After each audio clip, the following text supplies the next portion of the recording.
Right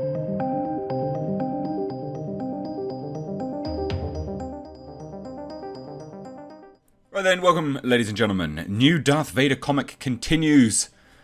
Somewhat dramatic. The destruction of Star Wars. I say somewhat dramatic, though I guess you could say it actually is, in fairness. With a very, very dumb reveal about Luke Skywalker. Or, potentially, Anakin's severed hand. Although I genuinely think the implication is Luke Skywalker's. And the implication is actually that the Emperor Palpatine used part of Luke Skywalker's hand, or the fact that he had Luke Skywalker's hand to create, yes, Snoke. Super weird. Super strange decision. I don't really get it. I don't understand it. But we're going to be diving into this today, ladies and gents. If you are new here, please do hit that subscribe button. Please do turn the bell notifications on. And secondly, for people that are returning subscribers and just people perusing this video, this article is linked down below that we're going to be going into.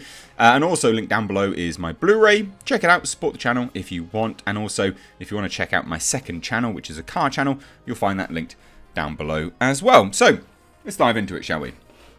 Now, these are all Marvel comics. And I will say this, some people have actually quite enjoyed the Darth Vader Marvel comics, but they do seem to be descending into nonsense because they're trying to tie in the sequel trilogy. And that's obviously where a lot of things fall apart, because they didn't really think about the sequel trilogy. And as a result of that, if you're trying to tie something into that, it's going to start to fall apart. Now, the latest Darth Vader comic, published by Marvel Comics and written by Greg Pak, with art by Raphael Ienco, continues to affirm that Lucasfilm, Marvel and Disney have absolutely no clue what they're doing with Star Wars. And that's the thing. They didn't have a clear direction for the sequel movies, and anything that begins to tie into that, yeah, you're going to really struggle. You will really, really struggle, and that's what they're finding here. And the title of this really speaks volumes. Into the Fire, Exegol.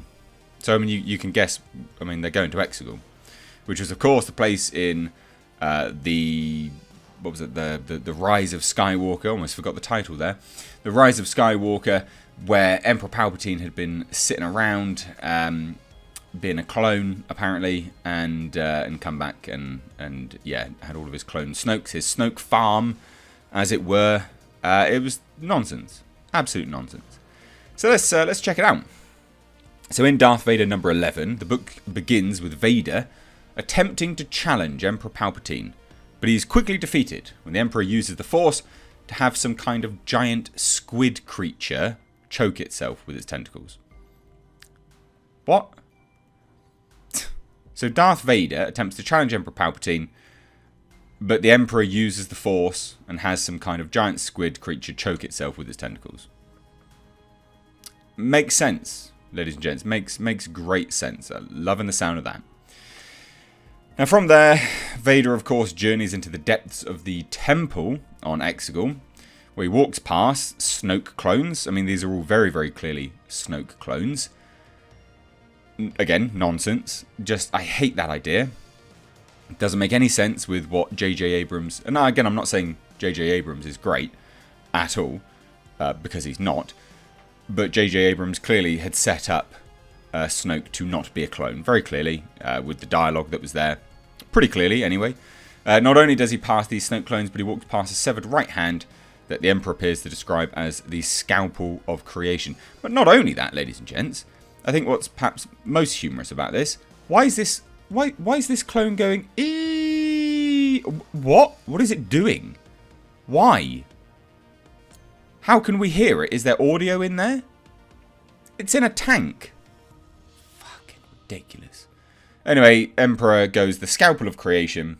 I used it to make all of these things.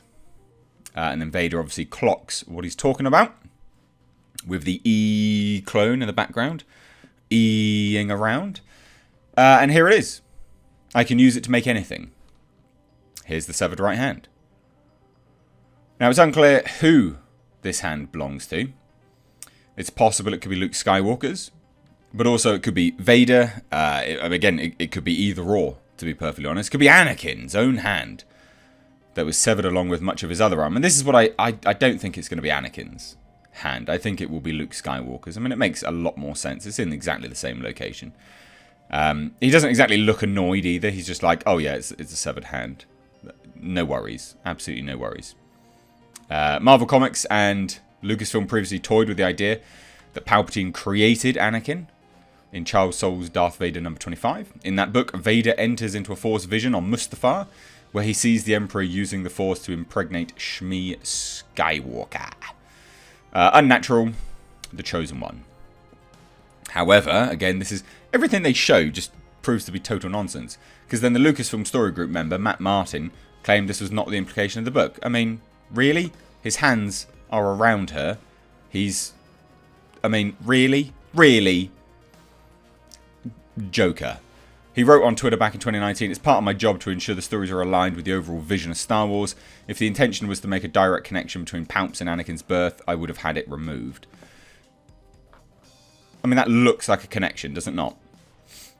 Unnatural, the chosen one, with his hands waving around. I mean, it looks like he's wizarding up a baby there. Charles Soule, who penned the script for Vader 25, also stated, "I am, in fact, the writer. Matt and I work closely on this series, and this point in particular. I hate explaining stuff in my work in too much detail, but you need to understand the scenario happening here. The dark side is not a reliable narrator." I mean, that's just MacGuffin, isn't it? That's just nonsense. That literally is someone going, yeah, goddamn, we shouldn't have done that. It's not just the dark side who is an unreliable narrator, Matt Martin is as well. Because if you remember, Martin is the same Lucasfilm Story Group member who claims canon is all fake anyway. Because he said this. So to summarise, there is a reason that we need to internally know what is and isn't canon, so we can keep our line of official storytelling as aligned as possible. But that doesn't mean fans can't individually pick and choose what they want to accept as true. It's all fake anyway, so you can choose to accept whatever you want as part of the story. I see. Good man. So for those people that want to know, I mean, that's just nonsense, isn't it? Anyway, so that seems to be what Lucasfilm, Marvel Comics, and Disney have embraced. None of the stories matter because they see them as fake. They obviously thought Return of the Jedi was fake since they brought Palpatine back in a cloned body in The Rise of Skywalker, despite him clearly being killed in Return of the Jedi. Not only that, but they continue to tell stories like the one in Vader number 11 that attempt to explain The Rise of Skywalker. And the more they attempt to explain, the more it's clear that they really have no clue what they're doing. And that's the thing. The implication is almost that Rey is literally part Skywalker here. Because if this is Luke Skywalker's hand, and they're using it to make anything, i.e. clones of Palpatine as well, which is the implication there. And then Palpatine, Emperor Palpatino goes and, the weird off clone goes and creates a, baby Rey.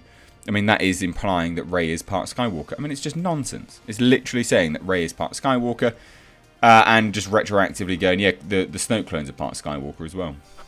It's such garbage. Anyway, guys, let me know what you think down below in the comment section. If you're new here, do hit subscribe. Cheers. Take care.